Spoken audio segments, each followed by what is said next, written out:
Guys, wishing you very very all the best जो भी लोग एग्जाम्स की प्रिपरेशन कर रहे हैं।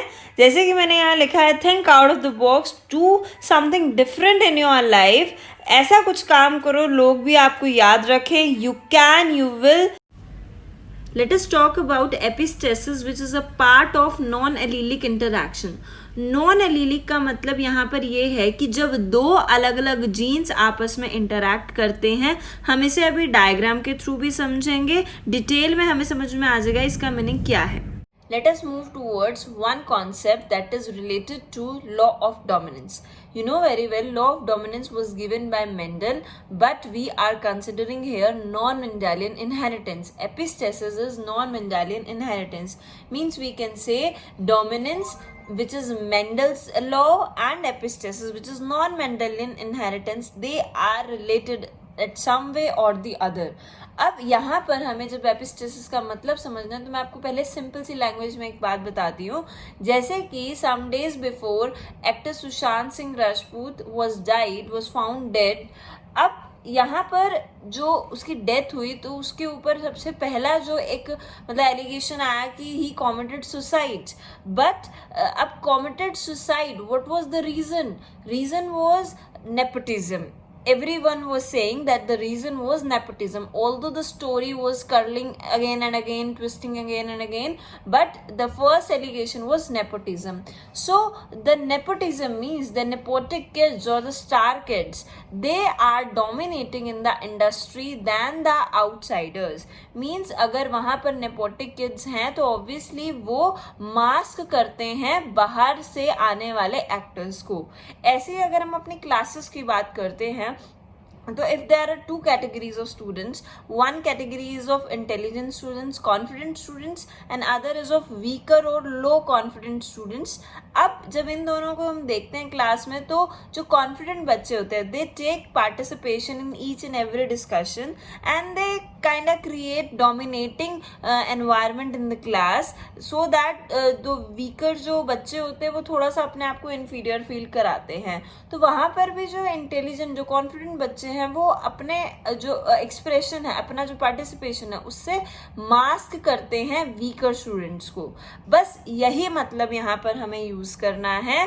अब इसका जो ग्रीक वर्ड है ये कहाँ से आया? एपिस्टेसिस ग्रीक वर्ड से जिसका मतलब होता है स्टैंडिंग ओवर। अब major difference between the dominance and epistasis. In this case, in the dominance case, I have drawn two homologous chromosomes, and here I have shown only one locus for one gene, and the gene is of color red color. Here, this is for example, we can say mother's chromosome. This is father's chromosome. Mother's chromosome is having gene for color and the allele for red color is capital R here, and here you can see father's chromosomes में क्या है? father chromosome में small r लगा दिया गया है। small r भी red color के जीन को ही रिप्रेजेंट कर रहा है बट वो रिसेसिव फॉर्म में है, तो capital R is dominating over small r. but in epistasis you can say epistasis में क्या हो रहा है? यहाँ पर दो जीन्स बनाए गए हैं, capital A and small b। अगर आप ध्यान से देख पा रहे हो मैंने यहाँ पर जीन ही बदल दिए हैं, यहाँ जीन सेम था। पहला डिफरेंस समझ में आया? जीन्स अलग अलग हैं, यहाँ पर जीन्स बिल्कुल सेम है। फिर देखिए जो एक जीन है उसकी साइट देखो, एक ही जीन है। अब एक ही जीन है तो ऑब्वियसली उसका एड्रेस भी एक ही होगा, तो बस लोकस को हम बोलते हैं एड्रेस ऑफ जीन। तो one gene one locus, but there are two genes capital A and small B, तो दो जीन्स है तो दो लोकाई हो गई, यानी कि दो एड्रेस अलग अलग हो गए हैं। But capital A is masking small B, यहाँ पर एक जीन दूसरे जीन की एक्सप्रेशन को मास्क कर रहा है। यहाँ एक एलील दूसरे एलील की एक्सप्रेशन को मास्क कर रहा था। इसके अलावा इस डिफरेंस के अलावा कोई भी डिफरेंस इनमें नहीं होता है, तो आपको इतना ही याद रखना है। And next we are going to discuss about the types of epistasis, that is recessive and dominant epistasis. Epistatic gene and hypostatic gene both work oppositely. Epi means above, hypo means low. जो भी gene above है मतलब superior है, वो below यानी कि inferior वाले को सप्रेस कर रहा है। तो एपिस्टैटिक जीन सप्रेसेस और mask the expression of hypostatic gene. They both are present at different loci. यही मैंने अभी आपको थोड़ा सा डिफरेंस बताया था. इसे बस दिमाग में रखेंगे तो एपिस्टेसिस बिल्कुल क्लियर हो जाएगी.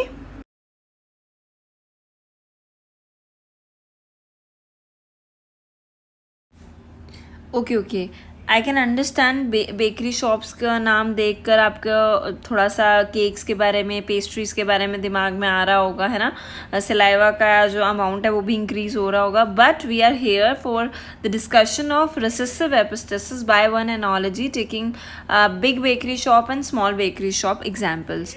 देखिए यहाँ पर हम लोग क्या कर रहे हैं. हमें स्मॉल बेकरी शॉप में देखिए यहाँ पर कुक बहुत अच्छा है, मतलब काम बहुत अच्छा हो रहा है, केक्स बहुत अच्छे बन रहे हैं, जो बिक्री है वो भी बहुत अच्छी हो रही है. बट द प्रॉब्लम इज़ जितना भी वो अर्न कर रहे हैं वो उनके बच्चों की पढ़ाई में, और एक बच्चे को कुछ मेडिकल प्रॉब्लम है वो उसमें यूज़ हो रहा है, जिसकी वजह से उनकी शॉप बहुत बड़ी नहीं है. बट साथ में जो बिग बेकरी शॉप है इनके पास खूब पैसा है, ज़मीन काफ़ी अच्छी है, पर अनलकीली इनको कुक उतना अच्छा नहीं मिल पाया जितना इन्होंने अच्छा सोचा था. पर फिर भी इनको किसी भी पैसे की कमी नहीं है, ये अपना काम अच्छे से चला रहे हैं. अब क्या हुआ यहाँ पर देखिए, अच्छे कुक होने की वजह से स्मॉल बेकरी शॉप का काम अच्छा चलता जा रहा है, जबकि इतनी बड़ी शॉप होने के बावजूद भी बिग बेकरी शॉप का काम उतना अच्छा नहीं चल पा रहा है. तो यहाँ पर स्मॉल का डोमिनेंस है बेकिंग इंडस्ट्री में, जबकि बिग बेकरी शॉप का यहाँ पर कुछ भी डोमिनेंस नहीं दिख रहा है. बस यहीं से रिसेसिव, स्मॉल का मतलब रिसेसिव ज़्यादा अच्छे से काम कर पा रहा है as compare to. You can easily relate these two genes, epistatic and hypostatic. Just assume this black color dog is showing the epistatic nature and the white color dog is showing hypostatic nature. Means black color dog is more dominant over white dog. These are the two types of epistasis, recessive and dominant epistasis. Here you can see, मैंने बहुत simple सी भाषा में लिखा है, जहाँ दो jeans में से एक छोटा जीन क्या है, राजा है. अभी एनालॉजी पढ़ी है स्मॉल बेकरी शॉप, बस वही यहाँ पर लगा दो. डोमिनेंट एपिस्टेसिस को याद रखने की जरूरत नहीं है, इसमें सिंपल सा मीनिंग वहीं से पता चल रहा है. डोमिनेंट वाला जीन एपिस्टेसिस करेगा, मास्क करेगा. रिसेसिव वाला जीन मास्क करेगा. बस सिंपल सी बात है. अब let us study recessive epistasis in little bit detail. अगर आपकी बुक्स में जैसे डिफरेंट स्कूल्स में अलग अलग बुक्स होती हैं, डिफरेंट कॉलेजेस में अलग अलग बुक्स होती हैं, तो I am just taking one example. You can relate this example with your book examples. जैसे कि मैंने एग्जाम्पल यहाँ पर दिया है, coat colour in labrador retrievers. These are the dog breeds. आप लेब्रा डॉग्स के बारे में बहुत अच्छे से जानते हो, काफ़ी लोगों को डॉग से बहुत प्यार भी होगा. तो बस उनके ऊपर जो स्किन के ऊपर जो आप हेयर देखते हो, आप देखते हो कि हैं तो सारे कुछ जैसे एक साथ आप लेब्रा डॉग्स देख रहे होते हो, बट उनके अंदर कलर वेरिएशंस होती हैं. उनके जो हेयर का जो कलर होता है उसको हम कोट कलर बोलते हैं, उसमें वेरिएशंस होती हैं. तो वो वेरिएशंस को पढ़ना है हमें. अब यहाँ पर देखो रिसेसिव एपिस्टेसिस का क्या रोल है यहाँ पर. See, I have taken here 2 homologous chromosomes. These are the 2 loci. अब एपिस्टेसिस है तो मैं अगेन रिपीट कर रही हूँ, हम यहाँ 2 लोकस की बात करने वाले हैं. तो 1 locus of these homologous chromosomes contains gene for what? Color, coat color. ये जो कैपिटल बी है ये क्या डिपिक्ट कर रहा है? ब्लैक कलर को. ये जो स्मॉल बी है ये क्या डिपिक्ट कर रहा है? ब्राउन कलर को. इसका मतलब ये जो कलर वाला जो जीन है ये हेटेरोजाइगस फॉर्म में है, कैपिटल बी स्मॉल बी की फॉर्म में है. कैपिटल बी ब्लैक के लिए है, स्मॉल बी ब्राउन के लिए. यहाँ पर ब्लैक कलर को डोमिनेटिंग माना गया है इन दोनों एलील्स में से. सबसे पहले अभी आप ई को छोड़ दीजिए, अभी आप सिर्फ कैपिटल बी स्मॉल बी को देखिए, एक ही जीन को देखिए. इन दोनों में से जो ज़्यादा एक्सप्रेसिव कौन सा है? Capital B. यहाँ वही लॉ ऑफ डोमिनेंस सिंपल सा लग रहा है. एलील्स के बीच में हमेशा लॉ ऑफ डोमिनेंस ही लगेगा. अब बात आती है दूसरे लोकस के दूसरे जीन के बारे में। दूसरा जीन है ई जीन। ई जीन क्या रिप्रेजेंट करता है? ई जीन का मतलब होता है कि क्या ये जीन कलर को डिपॉजिट होने देगा या नहीं। जैसे जो हेयर होते हैं, फॉर एग्जाम्पल अगर मैं आपको इस तरीके से बताऊं, ये हेयर है, ये हेयर शाफ्ट है, यहाँ से हेयर ग्रो कर रहा है, तो यहाँ जिस कलर की डिपोजिशन होगी ऑब्वियसली उसी फॉर्म में कलर आगे हेयर ग्रो करेगा। तो यहाँ पर अगर डार्क कलर डिपॉजिट होगा, जैसे कि ब्लैक या ब्राउन, डार्क जो यहाँ पर वर्ड दिया गया है, डार्क के लिए हम लोग यहाँ पर ब्लैक और ब्राउन दोनों को यूज कर रहे हैं, ठीक है। अगर तो ई जीन, कैपिटल ई जीन अपना काम कर रहा है तो डिपोजिशन होगी, ब्लैक या ब्राउन कलर मिल जाएगा। पर अगर स्मॉल ही है, क्या है, स्मॉल ई है, तो ये क्या करता है, ये अलाउ नहीं करता है। अगर स्मॉल ई है तो ये अलाउ नहीं करेगा कि डार्क पिगमेंट आए। मैं डार्क पिगमेंट को बता देती हूँ, ये ब्लैक या फिर ब्राउन दोनों के लिए है, ठीक है।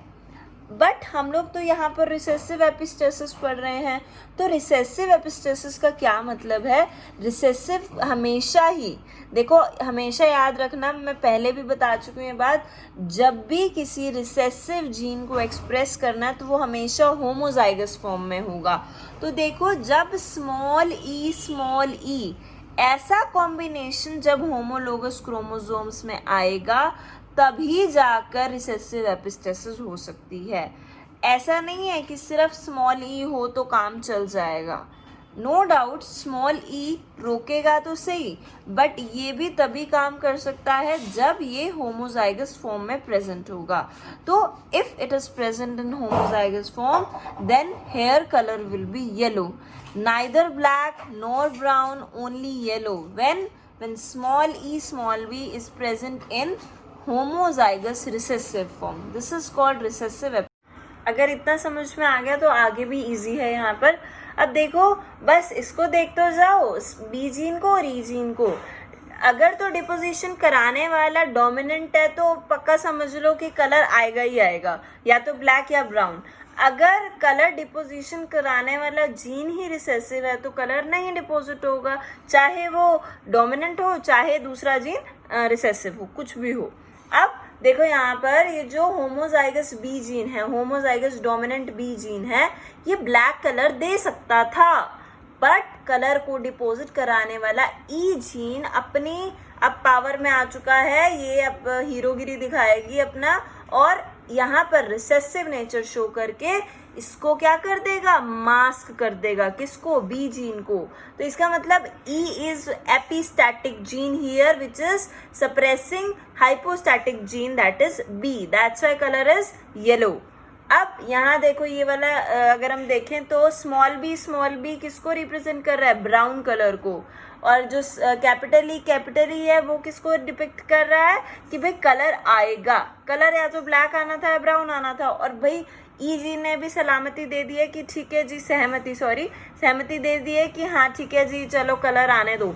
अब कलर डिपॉजिट हुआ और कलर क्या आ गया, ब्राउन आ गया। नेक्स्ट अब आप खुद से रिलेट कर सकते हो। लास्ट देखो यहाँ पर लास्ट वाला फिर से स्मॉल बी है, फिर से ब्राउन कलर आना चाहिए था, बट ब्राउन कलर लाने के लिए ई जीन यहाँ पर डोमिनेंट फॉर्म में नहीं है, यहाँ पर फिर से हीरो आ चुका है, अपना काम करेगा और इसकी एक्सप्रेशन को दबा देगा।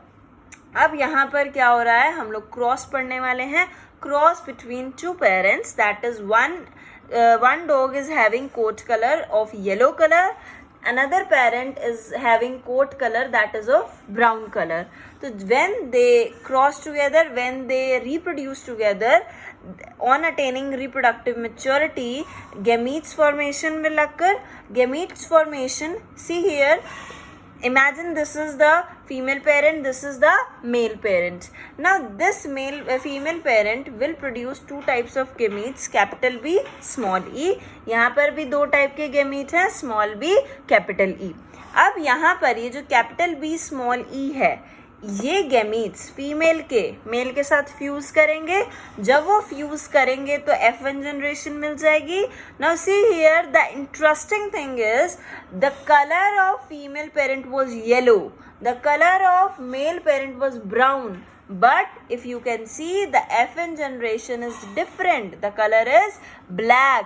तीनों कॉम्बिनेशन जो हम ऊपर पढ़ते आ रहे हैं वो तीनों यहाँ पर दिख रहे हैं.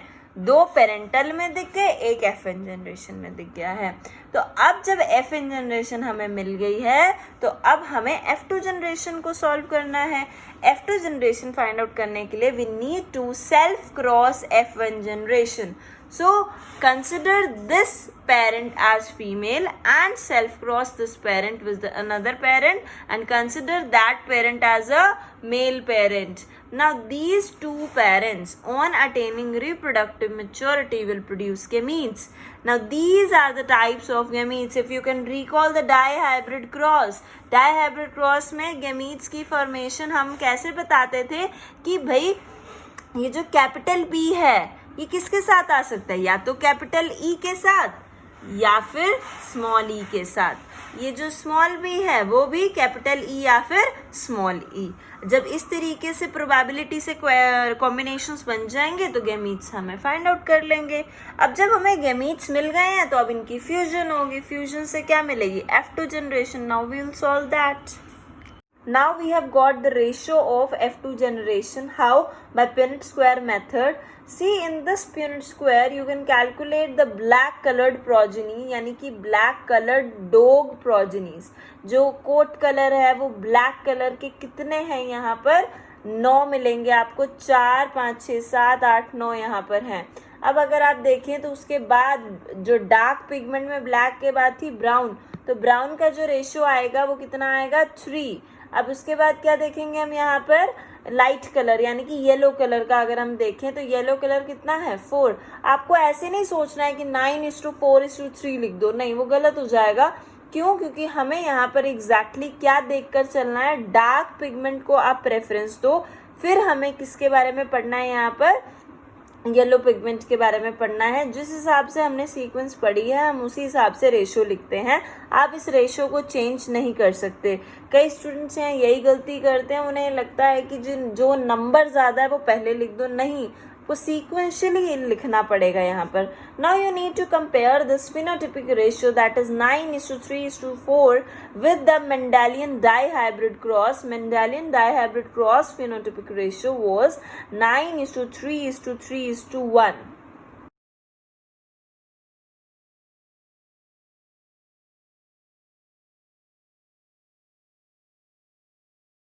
So are we able to analyze the basic points which I have written here about the coat color of mice, as we have already discussed about the recessive epistasis in dog color. अब हम यहाँ पर बात कर रहे हैं दो jeans की, C और A.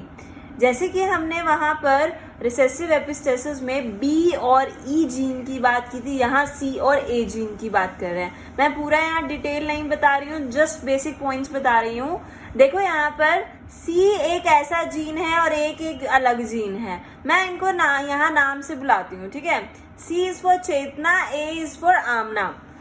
अब देखो सिंपल सी बात है, जो चेतना है उसको कलर्स बहुत पसंद है. She wants her life to be colourful. उसके जो क्लोथ्स होते हैं, she also wears very colourful attires also, ठीक है.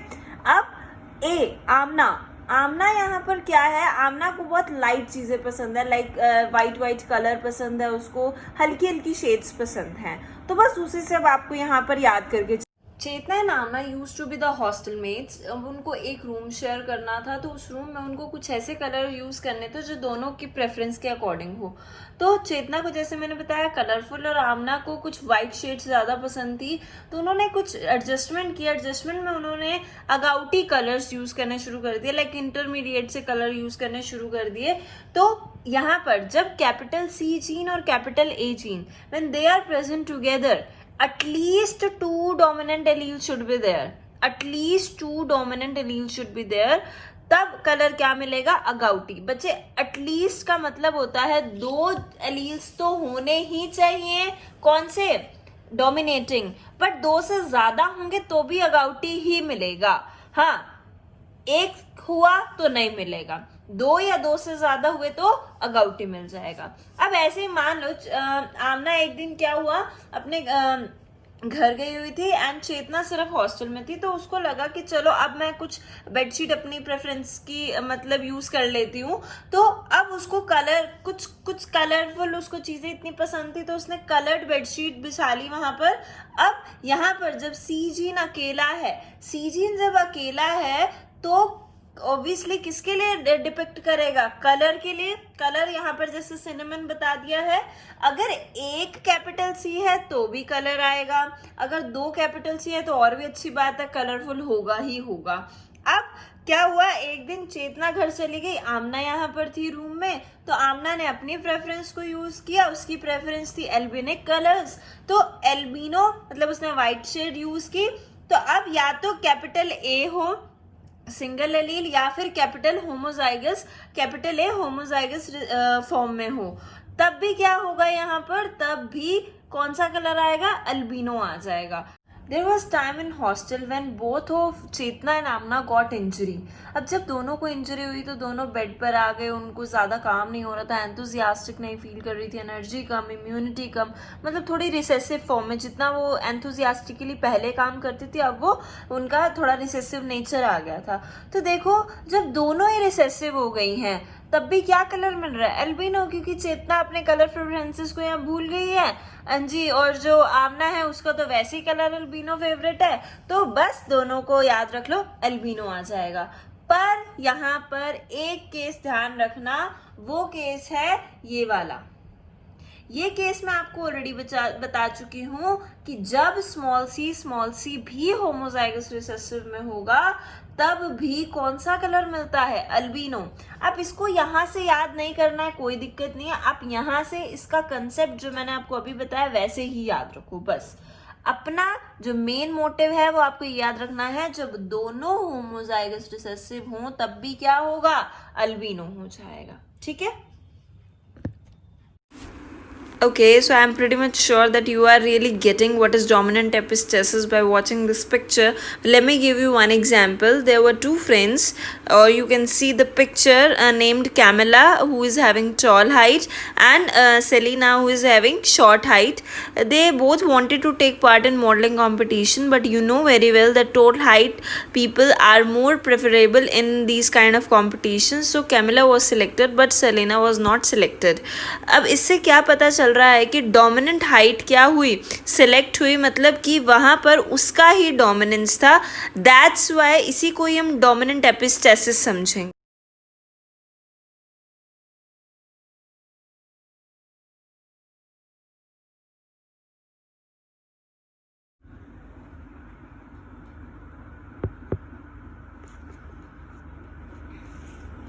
Just now you saw the picture of the summer squash vegetables. Here I have written about two genes, that is W and Y. W यहाँ पर dominating form में है। We are discussing what, dominant epistasis. तो dominant gene का epistasis होगा, वो epistasis show करेगा, दूसरे जीन को हाइपोस्टैट कर देगा। हेयर देखो डोमिनेंट शो करने वाले दोनों जीन्स हो सकते थे, या तो W या Y, बट हमें याद रखना है कि कौन सा एपिस्टैटिक है, W या Y। तो यहाँ पर W क्या है, एपिस्टैटिक है, Y क्या है, यहाँ पर अगेंस्ट अगर मैं बात करूं W के तो वो हाइपोस्टैट होगा। बट अब मैं इसको थोड़ा सा और डिटेल में समझाती हूँ। जैसे कि देखो यहाँ पर W देखो डोमिनेटिंग नेचर शो करने के लिए एक एलील भी अगर डोमिनेटिंग है तो वो अपना काम कर लेगा, जबकि रिसेसिव एपिस्टेसिस में हमने क्या देखा था, जब तक होमोजाइगस रिसेसिव नहीं होगा तब तक वहां पर रिसेसिव एपिस्टेसिस नहीं हो सकती है। तो अब देखो ये हेटेरोजाइगस फॉर्म है W की, तो जब ये नेचर आएगा तब भी वाइट होगा, जब दोनों ही क्या होंगे यहाँ पर होमोजाइगस डोमिनेंट होंगे तब भी क्या होगा, वाइट होगा। अब याद करो पिछले एग्जाम्पल में जब हमने बताना था कि रिसेसिव एपिस्टेसिस होनी है, रिसेसिव एपिस्टेसिस होने के लिए कलर कौन सा मिल रहा था, याद करो माइस का कौन सा कोट कलर था, याद करो वाइट था, वाइट मतलब एल्बिनो था। यहाँ पर डोमिनेटिंग नेचर वाले का कलर क्या है, वाइट है। तो दोनों एग्जाम्पल्स में मैंने आपको वहाँ स्टोरी के तौर पे बताया तो वैसे ही याद रहेगा। ऊपर से उसका एल्बिनो कलर और इसका वाइट कलर, उसके रिसेसिव में क्या था, वाइट, यहाँ पर क्या है, डोमिनेटिंग नेचर में क्या है, वाइट। तो रिजल्ट आपको याद रह जाएगा। अब देखो दूसरा जो जीन है, वाई जीन है, अगर वो डोमिनेटिंग फॉर्म में होता है तो वो येलो कलर देगा। But the condition is W हमेशा उस टाइम पर रिसेसिव होना चाहिए। अगर एक भी W डोमिनेटिंग हो गया तो येलो कलर नहीं दिखाई देगा, ये याद रख लेना। एक भी W अगर आ गया तो वो Y को हाइपोस्टैट कर देगा। अब यहाँ पर बात करते हैं, sorry I have written wrong here, यहाँ पर अगर हम बात करेंगे तो यहाँ पर आएगा इस तरीके से कैपिटल वाई स्मॉल वाई। अब यहाँ पर देखिए ये लास्ट केस है। लास्ट केस में मतलब जी वाइट वेजिटेबल की भी बात कर ली, येलो वेजिटेबल, ग्रीन तो अभी भी रहेगी, जो हम बोलते हैं हरी सब्जियां खानी चाहिए तो उनके बारे में तो बात कर लें। तो यहाँ पर देखो जब ना तो वाइट ना तो येलो कोई भी डोमिनेटिंग नेचर में नहीं है तब क्या आएगा, ग्रीन कलर शो हो जाएगा। आई होप आप लोगों को रिसेसिव एपिस्टेसिस इतना डिटेल में समझाकर अब डोमिनेंट एपिस्टेसिस के भी मैंने बेसिक पॉइंट्स बता दिए हैं। उसके बाद आप इस स्क्वायर को देख के, पुनेट स्क्वायर को देख के आप इजीली रिजल्ट्स को एनालाइज कर सकते हो। तो अब देखो यहाँ पर सबसे पहले इन्होंने पहली लाइन वही बताई जो मैंने अभी अभी आपको बताया है कि W जो है वो डोमिनेटिंग फॉर्म में है, एपिस्टेटिक है ओवर वाई जीन। अब यहाँ पर क्या हुआ, पेरेंट्स की क्रॉसिंग हुई। पेरेंट्स कौन कौन से लिए, एक लिया वाइट एक लिया ग्रीन। जब उनको क्रॉसिंग कराई गई तो वहाँ से एक FN जनरेशन में मिला जिसका कलर क्या था, वाइट ही था। क्योंकि यहाँ देखो मैंने बताया है अभी, FN जनरेशन को ध्यान से देखो, W अगर डोमिनेटिंग है तो वाई चाहे डोमिनेटिंग हो फिर भी यहाँ पर जो W है उसी का ही डोमिनेंस रहेगा। F1 को ध्यान से देखो, Y होने के बावजूद भी W का ही नेचर है। पहली बात तो यही समझ में आ गई। अब जब FN जनरेशन मिल गया तो we need to self cross FN generation for finding out F2 generation. तो F2 जनरेशन में यहाँ पर पूरा प्यूनेट स्क्वायर बनाया गया है तो इसका बहुत इजी सा रिजल्ट आता है, बहुत इजीली पहचान जाता है। तो सबसे इजी क्रॉस यही है। यहाँ पर सारे ही ऑलमोस्ट आपको वाइट मिलने वाले हैं, 3 येलो, 1 यहाँ पर क्या मिलेगा, ग्रीन। तो ratio will be 12:3:1। It is also different from Mendelian ratio which was 9:3:3:1। जबकि रिसेसिव एपिस्टेसिस क्या था, वो था 9:3:4। तो आपको रिसेसिव एपिस्टेसिस और डोमिनेंट एपिस्टेसिस दोनों याद रखने हैं।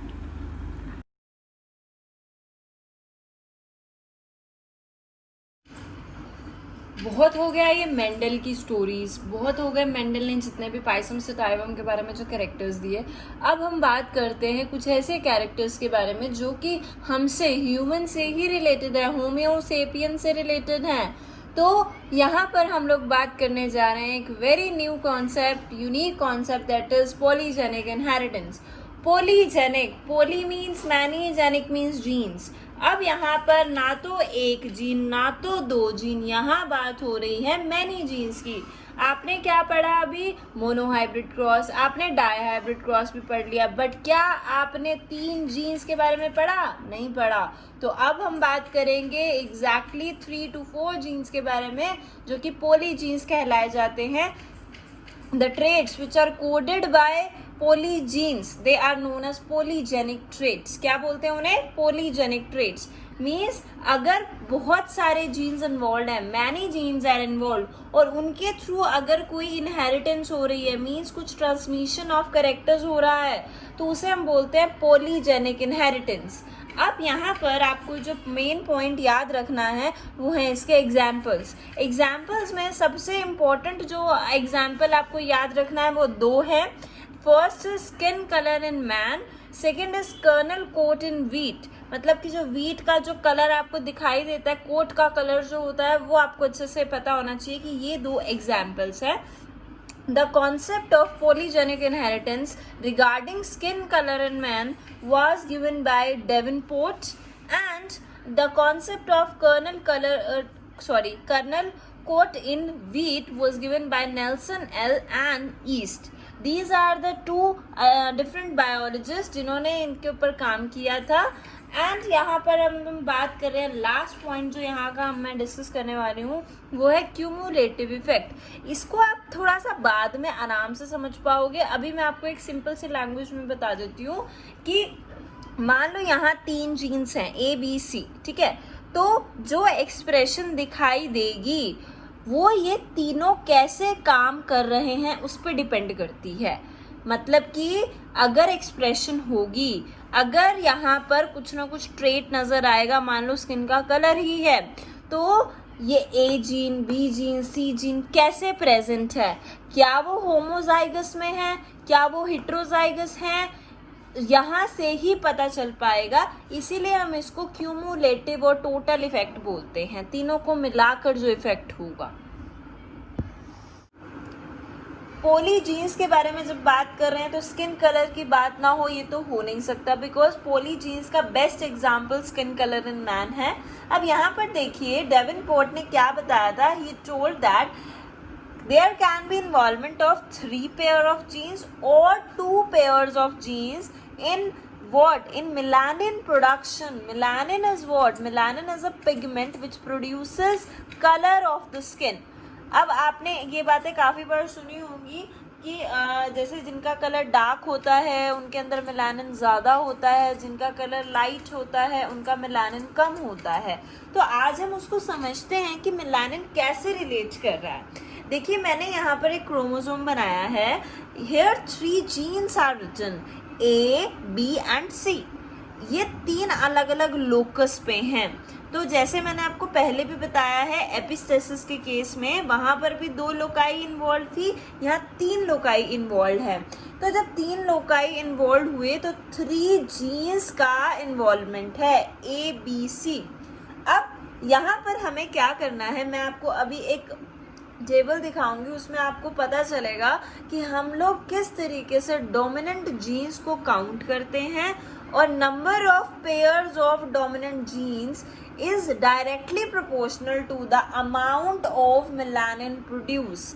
यहाँ पर देखिए जैसे for example, just for example, आप इस सबको भी भूलिए, सिर्फ इसको देखिए। यहाँ पर मैंने A gene, B gene, C gene लिखा, तो A जीन के दोनों एलील लिखे, B जीन के 2 एलील और C जीन के 3 एलील्स। अब सारे ही डोमिनेटिंग हैं, टोटल 6 एलील्स आर डोमिनेटिंग और I can say 3 pair of genes are dominating. तो जब ऐसा होगा तो मेलानिन का अमाउंट बहुत कम हो जाएगा, पर्सन का कलर लाइट होगा। तो जैसे जैसे डोमिनेंट जीन्स का नंबर बढ़ता है वैसे वैसे लाइट शेड बढ़ती है, जैसे जैसे डोमिनेंट जीन्स का नंबर घटता है वैसे वैसे मेलानिन का अमाउंट भी इंक्रीज हो जाता है। अब यहाँ पर देखिए हमने क्या किया, एक पेरेंटल जनरेशन का क्रॉस कराया, एक ऐसा ह्यूमन बीइंग जिसका कलर काफ़ी डार्क है, एक ऐसा ह्यूमन बीइंग जिसका कलर काफ़ी लाइट है। They cross with each other, reproduce with each other. अब यहाँ पर क्या हुआ, जब रिप्रोडक्शन हुई तो गैमीट्स बने, 3 टाइप के गैमीट्स बन जाएंगे, A, B, C। यहाँ पर भी capital A, capital B, capital C। FN generation क्या आ गई, ये आ गई। आप यहाँ पर देखिए तीनों जीन्स में से यानी कि 3 पेयर ऑफ जीन्स में से एक एलील क्या है, डोमिनेटिंग है और एक क्या है, रिसेसिव है। ऐसे कलर को मुलाटो बोलते हैं। अब इसकी हम F2 जनरेशन के बारे में डिस्कस करेंगे नेक्स्ट। F2 जनरेशन के बारे में मैं आपको डिटेल में बता दूंगी, पर पहले आप इस चार्ट को समझ लीजिए। ये समझ आ गया तो लाइफ जिंगलाला बोलते हैं ना, इसको कर डाला तो लाइफ जिंगलाला। बस इस चार्ट को समझ जाओ, लाइफ बिल्कुल आसान हो जाएगी, F2 जनरेशन ऑलमोस्ट इजी सारी हो जाएगी। अब देखो मैंने यहाँ जीन्स के सारे कॉम्बिनेशंस लिखे हैं, यहाँ पर मैंने नंबर ऑफ एलील्स के बारे में बताया, वहाँ पर मैंने शेड्स की वेरिएशंस बताई हैं, ठीक है। अब देखो यहाँ पर मैंने जो लिखा है किस हिसाब से लिखा है, सबसे पहले इसको यहाँ से यहाँ तक जाएंगे हम। क्यों? क्योंकि मैं आपको एक स्टोरी बता रही हूँ। यहाँ पर सिंपल सा एक एग्जाम्पल मैं आपको बताती हूँ। यामी गौतम जो कि फेयर एंड लवली की एड में मेन एक्ट्रेस हैं, है ना। अब उस एडवर्टीजमेंट में क्या है, यामी गौतम जब आई थी तब से लेकर अब तक वो काफ़ी बार उस एडवर्टीजमेंट में अपीयर हो चुकी हैं। तो इतने प्रोडक्ट्स उन्होंने चेंज किए, तो ऑब्वियसली कुछ ना कुछ कमाल तो उसने कर ही दिया होगा। और अब तक तो वो इतने प्रोडक्ट्स मतलब बदल चुकी हैं फेयर एंड लवली के, कि अब उनका कलर बिल्कुल ट्यूबलाइट की तरह चमकता होगा, ये ऐसा मुझे लगता है। अब जब वो आई थी इंडस्ट्री में, जब उन्होंने फेयर एंड लवली की एडवर्टीजमेंट करनी स्टार्ट की थी, तब हम मान लेते हैं कि उनका कलर बहुत ज़्यादा डार्क था। हालांकि ऐसा होता नहीं है रियल लाइफ में, पर फिर भी हम अज्यूम करके चलते हैं बहुत ज़्यादा डार्क था। जब बहुत ज़्यादा डार्क था, फिर उन्होंने फेयर एंड लवली के प्रोडक्ट्स अपनाने शुरू कर दिए, तो कलर उनका थोड़ा चेंज हुआ, वेरी डार्क से डार्क में कन्वर्ट हुआ। अब जब उन्होंने फेयर एंड लवली का और प्रोडक्ट यूज़ किया, तो उनका कलर भी फेयरली डार्क पर चला गया। फेयरली डार्क का मतलब जनरली व्हीटिश कलर के आसपास का कलर होता था, जो इंडियंस का नॉर्मल कलर हम देखते हैं। अब उसके बाद चेंज आया तो मुलेटो हो गया, फिर और प्रोडक्ट यूज़ किया तो फेयरली लाइट, फिर एक नया प्रोडक्ट हुआ तो लाइट, देन अब जब एंड प्रोडक्ट जो आने वाला है, जो मतलब फेयर एंड लवली पता नहीं आखिरी कब निकालेंगी, पर जब भी जो आखिरी प्रोडक्ट वो निकालेंगी, तो तब उनका कलर क्या हो जाएगा, वेरी वेरी लाइट। अब बस इसी कलर वेरिएशंस को याद रखो और अब इसको जेनेटिक्स के फॉर्म में पढ़ लेते हैं। देखो मैंने यहाँ से बोला, मैं यहाँ से स्टार्ट करूँगी। यहाँ पर इस पूरे पॉलीजेनिक इनहेरिटेंस में आपको 2-4 वर्ड्स पे फोकस करना है। पॉलीजीन्स क्या होते हैं, पॉलीजेनिक ट्रेट्स क्या होते हैं, किसने इनको बताया, डेवेनपोर्ट ने बताया। तो डेवेनपोर्ट ने ये भी कहा था कि जैसे अगर 6 के 6 एलील्स, 3 पेयर ऑफ जीन्स या फिर 6 के 6 एलील्स क्या हैं, डोमिनेटिंग हैं, तो कलर क्या है, वेरी डार्क। तो मैं या तो यहाँ एलील्स की फॉर्म में बता सकती हूँ, या फिर यहाँ पर मैं क्या बता रही हूँ, 3 पेयर्स ऑफ जीन्स। और क्वेश्चन जीन्स के बेसिस पर पूछा जाता है, मैं आपको बता रही हूँ बार बार। अब नेक्स्ट देखो, सारे जीन्स डोमिनेटिंग है एक को छोड़कर। तो जब सिर्फ एक ही यहाँ पर रिसेसिव में चला गया, बाकी सारे डोमिनेटिंग हुए, तो डार्क कलर आ गया। फिर अब 2, जैसे पहले कुछ भी नहीं था, फिर 1 हुआ, फिर 2 हो गए। अब जब 2 यहाँ पर रिसेसिव हो गए, बाकी सब डोमिनेटिंग, तो फेयरली डार्क हो गया। जब 3 डोमिनेटिंग 3 रिसेसिव, तो मुलेटो हो गया, इंटरमीडिएट आ गया है। अब यहाँ पर क्या हुआ है, 2 डोमिनेटिंग 4 रिसेसिव हुए हैं। अब यहाँ पर क्या आएगा, फेयरली लाइट। जब यहाँ पर 1 डोमिनेटिंग होगा तो क्या आएगा कलर, यहाँ पर लाइट। देन सारे रिसेसिव तो वेरी लाइट। तो बस ऐसे इस तरीके से आपको वेरिएशंस याद रखनी है। आप चाहे तो नंबर ऑफ जीन्स के बेसिस पर याद रख लो, चाहे नंबर ऑफ एलील्स के बेसिस पे। वैसे जो याद रखना है, जो आपके रिजल्ट जिससे सही आएगा, वो ये तरीका बिल्कुल ठीक है। आपको पेयर, जब आप इनको पहचान जाओगे तो पेयर लिखना आसान हो जाएगा, और क्वेश्चन पेयर पे ही पूछते हैं। अब देखो, मैं आपको जो यहाँ इंपॉर्टेंट पॉइंट बताना चाहती हूँ, देखो जैसे हमने इनके बेसिस पे तो कलर वेरिएशंस बता दी, बट आपको पता है, क्या आप जानते हो, क्वांटिटेटिव इनहेरिटेंस पॉलीजेनिक इनहेरिटेंस का दूसरा नाम है क्वांटिटेटिव इनहेरिटेंस। ये वर्ड पूछा जा सकता है। अब ये जो क्वांटिटेटिव इनहेरिटेंस है, इसका क्या मतलब है वो देखते हैं। मान लो फॉर एग्जाम्पल, मैंने ये एग्जाम्पल लिया, इस एग्जाम्पल में देखो 6 रिसेसिव 1 डोमिनेंट है, तो 1 डोमिनेंट हमेशा ए ही थोड़ी होगा। It can be capital B, it can be capital C. तो मैंने यहाँ सारे रिसेसिव लिख दिए, सिर्फ एक बी क्या लिखा है, डोमिनेटिंग लिख दिया है। तो ये जब डोमिनेटिंग में आ गया तो कलर फिर भी क्या आएगा, लाइट आएगा। अब यहाँ देखो सिर्फ 2 डोमिनेटिंग है, तो कोई भी 2 डोमिनेटिंग हो सकते हैं। Either it can be A and B, और it can be B and C, और it can be A and C. होने 2 चाहिए एलील्स क्या, डोमिनेटिंग, तो कलर फेयरली लाइट आएगा। बस आप अगर ये कॉन्सेप्ट समझ गए तो आपको पूरा चार्ट इजी हो जाएगा। एक और मैं एग्जांपल बता देती हूँ यहाँ पर। जैसे हम ये वाला एग्जांपल लेते हैं, इसमें 1, 2, 3 और 4 डोमिनेटिंग है, तो कोई भी 4 डोमिनेटिंग लिख दो।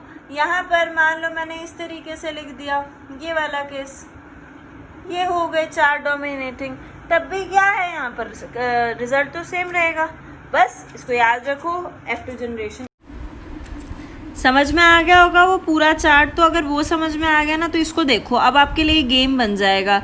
गेम क्या है, ऊपर फीमेल के गैमीट्स लिखो, नीचे मेल के गैमीट्स लिख दिए, या फिर यहाँ पर जो ऑपोजिट लिखा हुआ है नीचे की तरफ फीमेल के गैमीट्स लिखे हैं, ऊपर मेल के गैमीट्स, इनके फ्यूजन करवाओ और यहाँ पर सारे रिजल्ट्स लिख दोगे। अब ये तो आपसे सॉल्व हो जाएगा, I know very well, but आपको इसका क्या याद रखना है, रेशो। ध्यान से देखो, वेरी डार्क का 1, dark is 6, Fairlie dark 15, intermediate 20, Fairlie light 15, light 6, very light 1। Polygenic inheritance के बेसिस पे पूछे जाने वाला एक बेल शेप्ड कर्व। पहले तो आपको इस कर्व की शेप अच्छे से पता होनी चाहिए। टाइप क्या है, बेल शेप्ड कर्व है। अब ये किस बेसिस पर है, ये हमें जो रेशो मिला है उसी के बेसिस पे है। देखिए सबसे पहले यहाँ पर वेरी डार्क के लिए बताया गया है कि वो सिर्फ एक ही नंबर में है, तो सबसे नीचे सबसे लो फॉर्म में राइट साइड पे अगर हम देखें तो सिर्फ एक के लिए वेरी डार्क आ जाएगा। अब जैसे जैसे हम ऊपर की तरफ इंटरमीडिएट पोजीशन की तरफ बढ़ रहे हैं तो हमें यहाँ पर रेशो डिफरेंट मिलता जा रहा है। जैसे डार्क का हमें 6 मिला था, हमें फेयरली डार्क का क्या मिला था, 15, इंटरमीडिएट का 20 मिला था। तो देखिए सेंटर में जो आएगा वो 20 के लिए होगा। एंड देन लेफ्ट की तरफ मुड़ते जाओगे तो आपको इंटरमीडिएट से अब नीचे की तरफ जाना है, तो वहाँ पर आपको देखो चेंज मिलेगा। जो फेयरली लाइट है 15, देन 6, देन 1 पर पहुँच। जितने भी रिजल्ट्स अभी हमने देखे उसमें से मुलाटो सबसे ज़्यादा फ्रीक्वेंट होते हैं। और अगर हमें number of genotypes of polygenes निकालना है तो हमें 3n यूज़ करना है फॉर्मूला। अगर हमें number of phenotypes of polygenes show करना है तो हमें 2n। n is what, n is the pair of genes. This formula should be kept in mind.